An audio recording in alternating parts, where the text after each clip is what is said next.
Judges chapter 14. One day Samson went to Timnah, where he saw a Philistine woman. When he got back home, he told his parents, I saw a Philistine woman in Timnah, and I want to marry her. Get her for me. His parents answered, There are a lot of women in our clan, and even more in the rest of Israel. Those Philistines are pagans.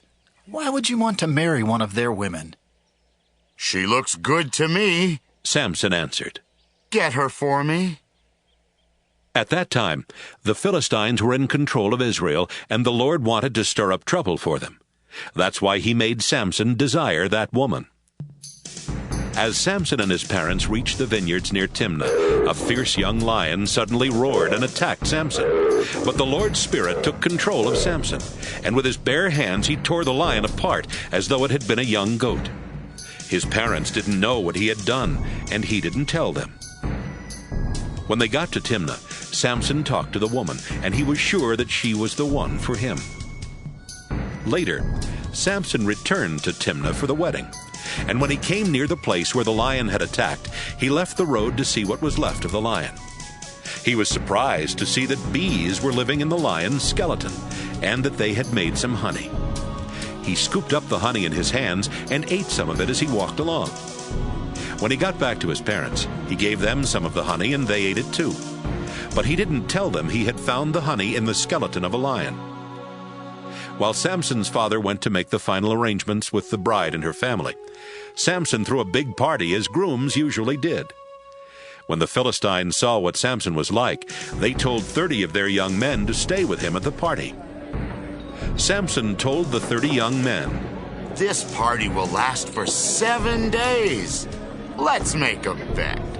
I'll tell you a riddle, and if you can tell me the right answer before the party is over, I'll give each one of you a shirt and a full change of clothing.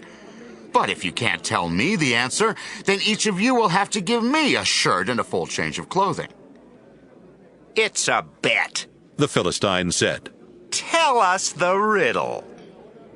Samson said, Once so strong and mighty, now so sweet and tasty. 3 days went by, and the Philistine young men had not come up with the right answer. Finally, on the 7th day of the party, they went to Samson's bride and said, You had better trick your husband into telling you the answer to his riddle. Have you invited us here just to rob us? If you don't find out the answer, we will burn you and your family to death. Samson's bride went to him and started crying in his arms. You must really hate me. She sobbed. If you love me at all, you would have told me the answer to your riddle. Oh, but I haven't even told my parents the answer. Samson replied. Why should I tell you? For the entire 7 days of the party, she had been whining and trying to get the answer from him. But that 7th day, she put so much pressure on Samson that he finally gave in and told her the answer. She went straight to the young men and told them. Before sunset that day, the men of the town went to Samson with this answer.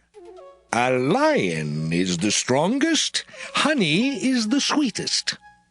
Samson replied, This answer you have given me doubtless came from my bride-to-be.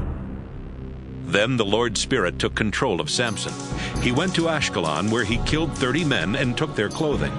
Samson then gave it to the 30 young men at Timnah and stormed back home to his own family. The father of the bride had Samson's wife marry one of the 30 young men that had been at Samson's party.